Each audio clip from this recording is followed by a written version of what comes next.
By the way, how are you feeling now that your kids are back to school?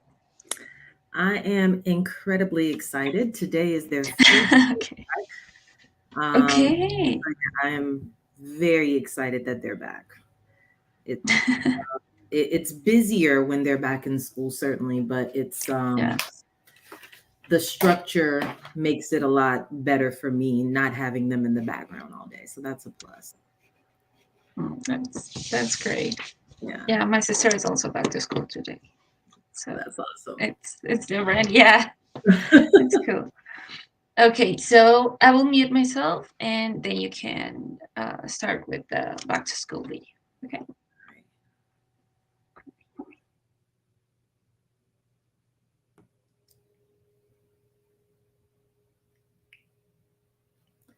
Hello, hello, hello, and thank you so much for stopping by. I'm Soraya Marshall Wright. Welcome to the world according to Soraya.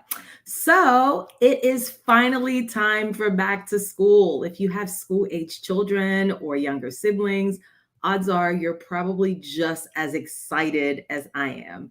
And if you're anything like me, you were probably still running around at the last minute trying to pick up last minute supplies and wondering why in the world do they need construction paper and crayons in middle school? And how much construction paper could they possibly use in science anyway? And do these special pencils really make a difference?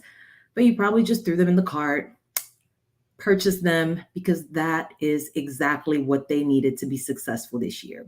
So I want to use this opportunity as a reminder that for your older children, your babies who are 18 or older, there's probably something you have not considered if they are in college and they are away from home, even though you're still taking care of all their needs, their expenses, they probably call you a million times a day asking you for cash app for food. There's still things that you cannot handle on their behalf because they are now technically adults. So, as part of their back to school shopping, you certainly should consider speaking to an estate planner to ensure that they, at minimum, have a durable power of attorney, a healthcare power of attorney, and a living will. Why? Because even if they're broke, if something happens that you need to take care of for them, their finances, you'll need a durable power of attorney to do that. If they are ill, you'll need a healthcare power of attorney to be able to access their records and make decisions for them. And God forbid, if the worst happens, you want to ensure that their wishes are protected. So while you're getting your babies ready for back to school, make sure that everything on the list is taken care of, even if it doesn't necessarily make sense to you right now. All right. And I'll see you next time. That was great. Thank you so much. Okay, that was that was perfect. This video will go up this week. Okay, Awesome. and So let's take a look at, I guess, some of those topics again. yeah, give me a second. I was reading them and I highlighted some of them in purple. Oh my god. Give me a second. Um, I found out that topics related to money or death or dementia are popular on YouTube. Um, so I highlight some of them in purple. I believe, especially since it's September, we could talk about Alzheimer's and dementia, like this one. Can I open a bank account for someone with dementia? Can a person with Alzheimer's get money? Mm, Down there, here I have another one. How do you prove someone is mentally incompetent? I don't know if that's something you're comfortable to answer or did you want to? And another one with special needs. But it's the only question I have in special needs, but I think it's a good topic. Can Medicaid take my house? Okay. Let's scroll back up and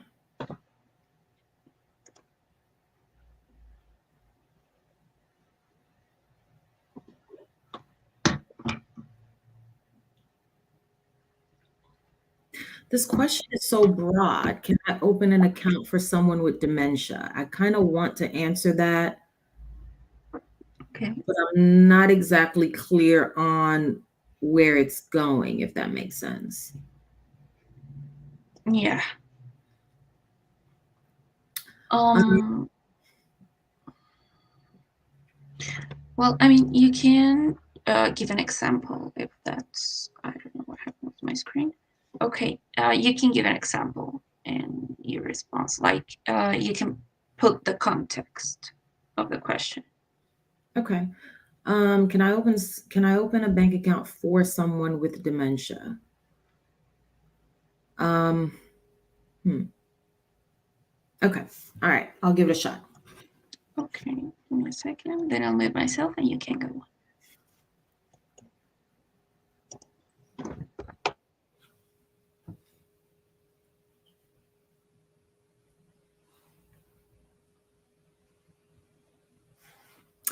All right. So, one question that I'm often asked, and to be honest, I'm not exactly sure which direction it's going in each time it's asked, but individuals always want to know, can I open up an account for someone with Alzheimer's and dementia? I think the best way to answer this question is to clarify that an individual who has Alzheimer's and dementia, they may be at different stages. So, whether or not they themselves can open an account or another person can open up an account on their behalf strictly depends on their capacity. So, certainly, if they are in the early stages of their illness and they still understand their actions and what they're doing, certainly having the diagnosis alone does not prevent them from opening up their own account. Whether or not another person could take action on their behalf, however, depends on their level of authority. So, does that person have a legal document, such as a power of attorney or a guardianship from a court, that allows them to do that? So it's important not to focus on the diagnosis itself, but on the individual's capacity, what they can and cannot do for themselves, and on the third party's authority. Great, thank you so much. That's good. Let me just share my screen again. Okay. All right. So this whole, can a person with Alzheimer's gift money? I almost feel like it's going to be a similar response. But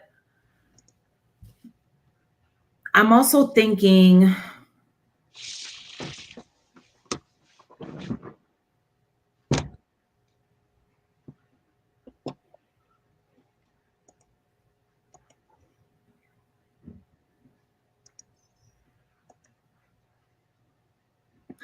that we probably should have, I guess, the very first video in this series, if you will, should kind of highlight that we're going to be focusing on um, or addressing various questions.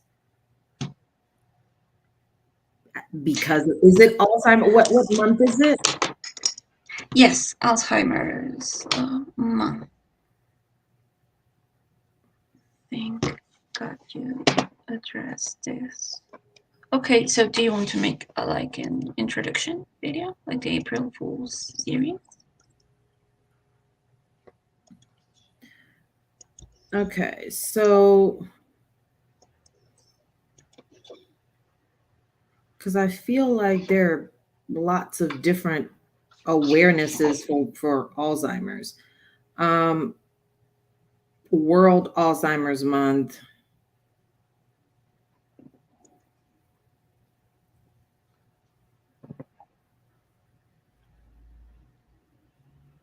World Alzheimer's Month is in September. Yeah. I feel like there's a different Alzheimer's month in November sometime, but Okay. all right. So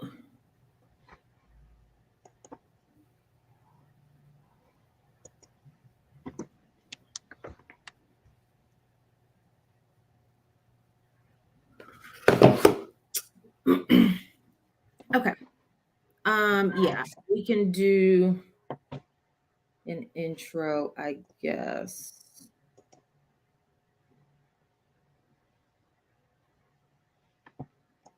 Okay.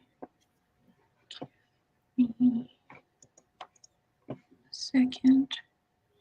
I will mute myself and then you can go.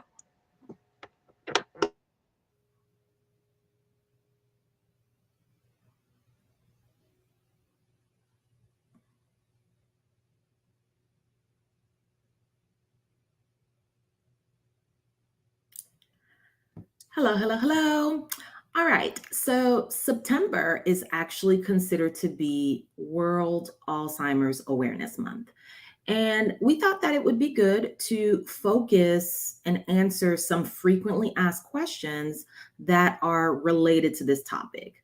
But first, I thought it was important to address something that I think is one of the most important documents, things, actions that individuals specifically who have been diagnosed or perhaps have Alzheimer's and dementia in their families may want to consider. This is something really that I think is important for all individuals, but specifically for individuals with Alzheimer's and dementia. It is very, very, very important to ensure that you have durable health, living will, the basic documents that will allow an individual to make decisions on your behalf if you are in a position where you can no longer make decisions for yourself. Oftentimes, people think about their will and their assets and what will happen to them after their death, but they fail to adequately plan for the in between, the stage where they may still be physically well, but their illness is so far advanced that they're not able to pay their bills or make basic medical decisions or just handle some of the everyday stuff that they used to be able to handle. So, the first message that I would like to relay as part of World Alzheimer's Awareness Month is to ensure that if you or someone you know has Alzheimer's in their family or was recently diagnosed, still has the capacity to take action to immediately see about making sure that you have the proper documents in place. And the most important, in my opinion, would be a durable power of attorney, a healthcare power of attorney, and a living will. We'll answer more questions throughout the month, and I'll see you next time. That was great. Thank you so much. Okay, that will be the first part of the series. Great. Then let me go back to the file. Okay. All right. So, can a person with Alzheimer's give money?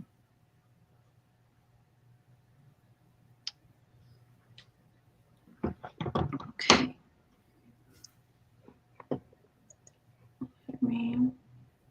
Okay. Hello, hello, hello. All right. So we're back again to address another question.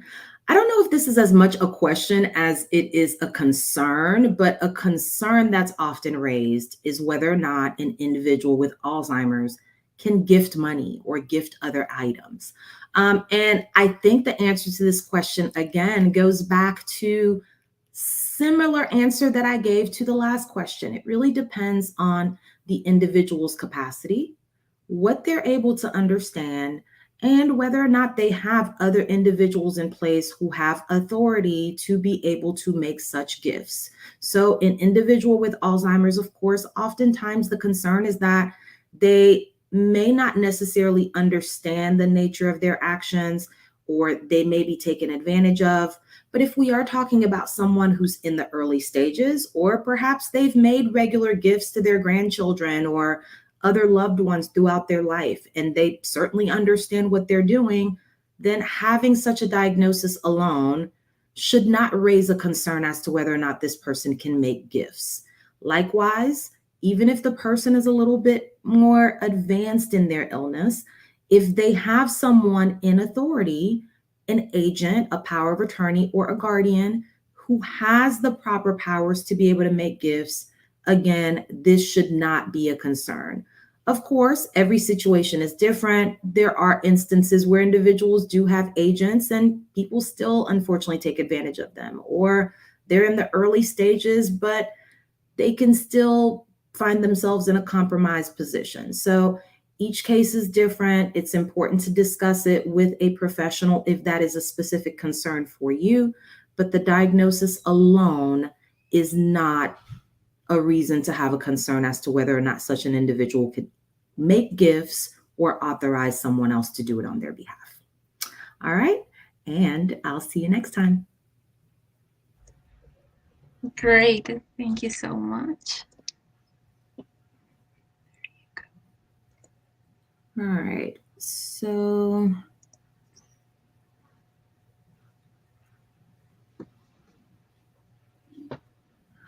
I feel like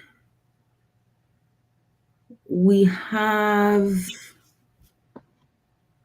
I feel like we might have addressed something similar to who makes decisions if there's no power of attorney, but that might be like the capstone. Because what do we need? Like 4 videos, the intro,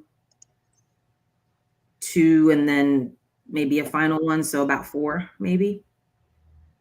Yeah, this we can realize the back to school intro 1, 2, 3. Yeah, 4 will be fine. If you feel like the topics are just repeating themselves. Yeah. I'm going to say we can do 2 more. We can do who makes decisions if there's no power of attorney, Okay. and does next of kin override power of attorney. Okay. I feel like we might have done that too in a different series, but I can make it Alzheimer's specific, I guess. Yeah. The next of kin. I remember that one. It was the eldest child. It was next of kin, and Okay. who makes decisions if no power of attorney. I got the videos open here. Sorry. Um. Yeah. Assets. So I need a stage. Well, I don't see that one here, but yeah. You can relate the topics as much as possible to Alzheimer's or dementia, I think. Okay. All right. Great. Give me.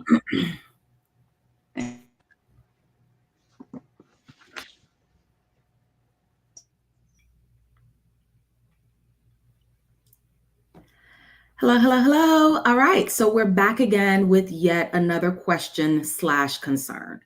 One question that actually often comes up is what in the world happens if someone has an Alzheimer's or dementia diagnosis and they do not have the documents that I mentioned in my first video, specifically the durable power of attorney, healthcare power of attorney, living will? Who will make decisions for them? Well, unfortunately, if they have not elected someone, the only way for a person to gain authority to make decisions for them is for there to be a court process. Someone will have to petition a court. Typically, it will be a relative. They'll have to petition a court and establish that this individual does not have the capacity to execute new documents and appoint an agent, and that this person is also not in a position where they can direct other people to make decisions for them. They'll have to present enough evidence to the court to convince them that this person needs a guardian to protect their interests. Then and only then will someone have authority to make decisions. So, in the absence of a power of attorney, certainly if the person is still, again, early enough in their diagnosis and still understands the consequences of their actions, they could still get one. But if they're too far advanced and they do not understand what it means to appoint an agent to take care of their affairs, then guardianship is going to be the solution there. All right. Hopefully, you don't have to go that route. But if you do, that is another option to be able to help your loved one. And I'll see you next time. Great. Thank you. All right. And then I think the other one was, did I say does next of kin or who can override? Yeah. A power of attorney. This I'll kind of merge those, I guess. Who can override, or does the next of kin override? one. Okay. Me, uh,